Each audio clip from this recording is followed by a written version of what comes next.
Well, welcome to London. Thank you. You guys decide to come with basically a week to prepare for the Yep. game on Sunday. What were you looking at or kind of researching to make that decision? What teams have you looked at from the past, et cetera? Yeah, so when you look at your roster and your coaching staff, a lot of our team has done this before. So we took the opinion of everybody just in terms of where do they feel most comfortable. Getting there on like a Friday and going to play, or taking a whole week. And then the other piece was our performance staff. They have a lot of research and studies of what's best for our players and put them in the optimal position to be successful. So at the end of the day, after we went through the information and had those conversations, we thought getting out here early would benefit us.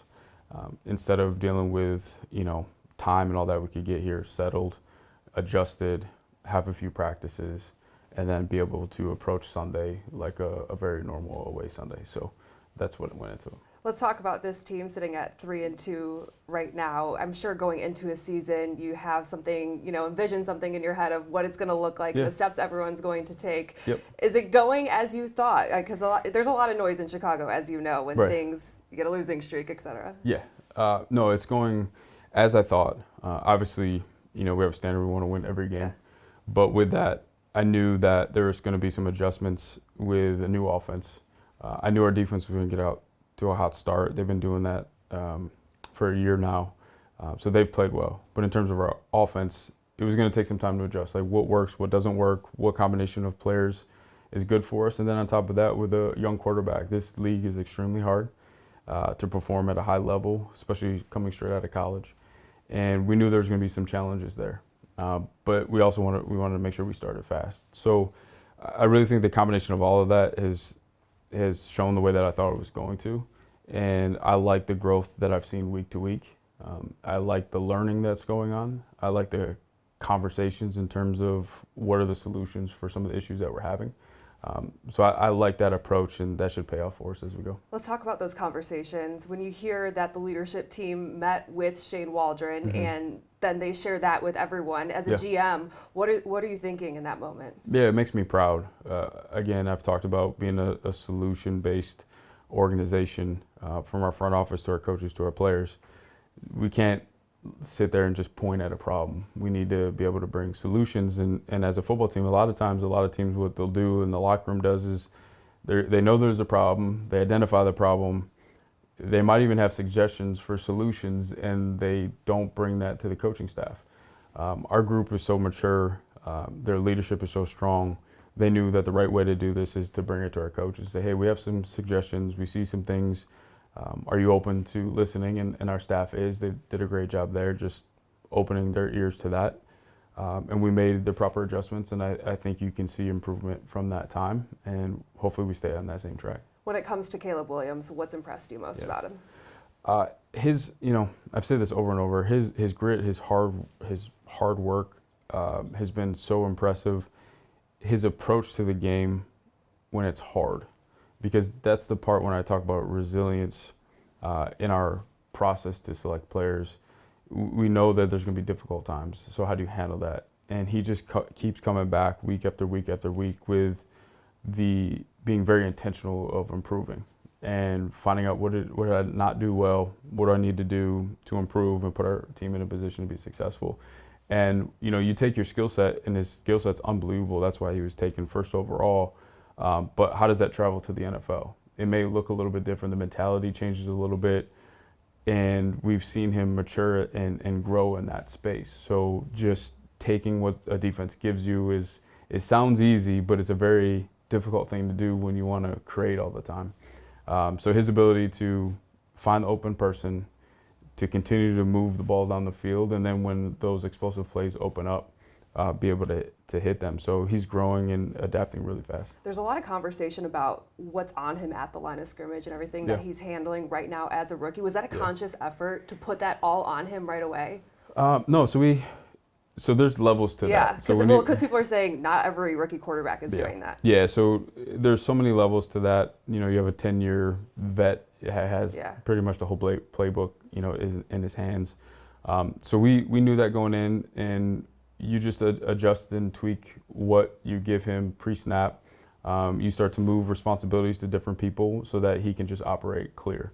So I think you just naturally start at, a normal baseline of what you think is right, but you have to see how does that play out in a real game with starters and the speed of the regular season is so much different than the preseason. So what does that look like? And then you make tweaks as you go, and Shane and Kerry have done a really good job doing that.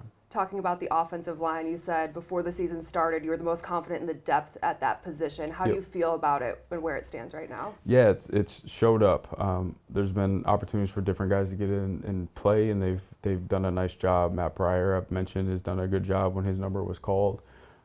And I give him a lot of credit. It starts way back in the preseason and offseason. He lost a lot of weight quicker on his feet and has been dependable for us. And he's really taken advantage of that opportunity and played well.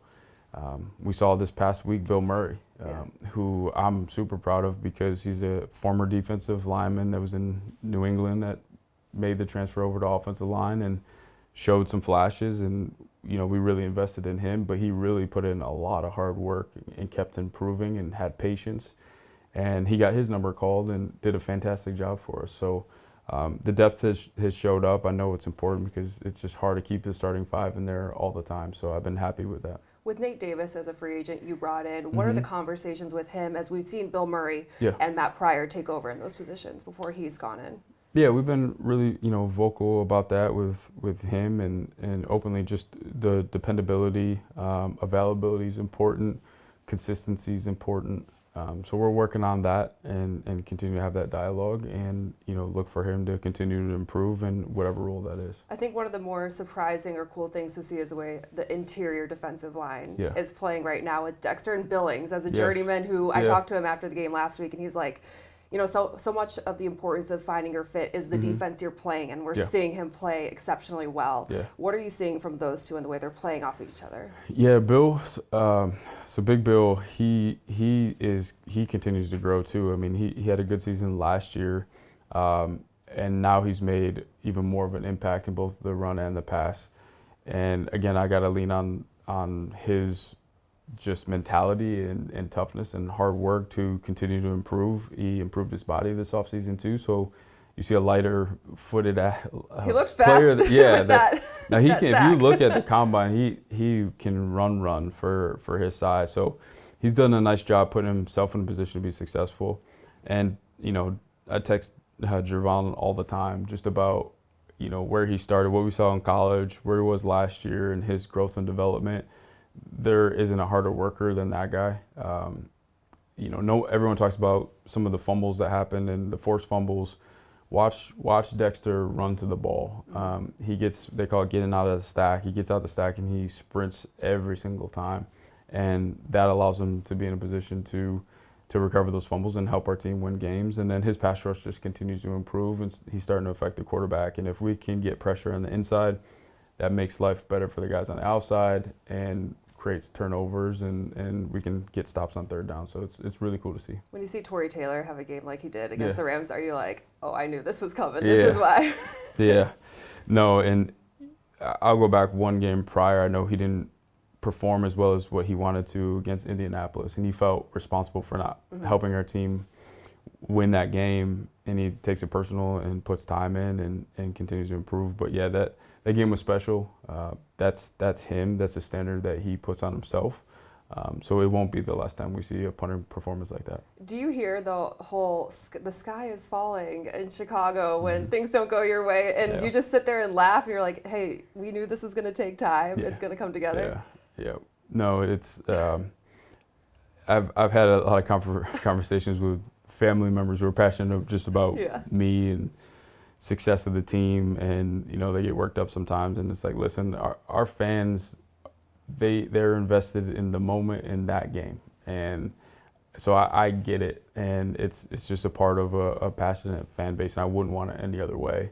But internally, we stay poised. I talk about solution-based organizations. We're looking for solutions to continue to improve.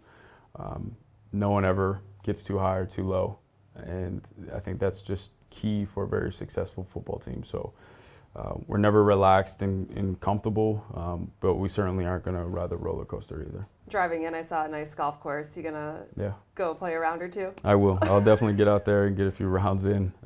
It's a beautiful property. Thank you to the Hanbury Manor for their hospitality. They've done a great job. Perfect, Ryan. Thanks for your time. Thank you. Sound good? Yeah. Cool. Good.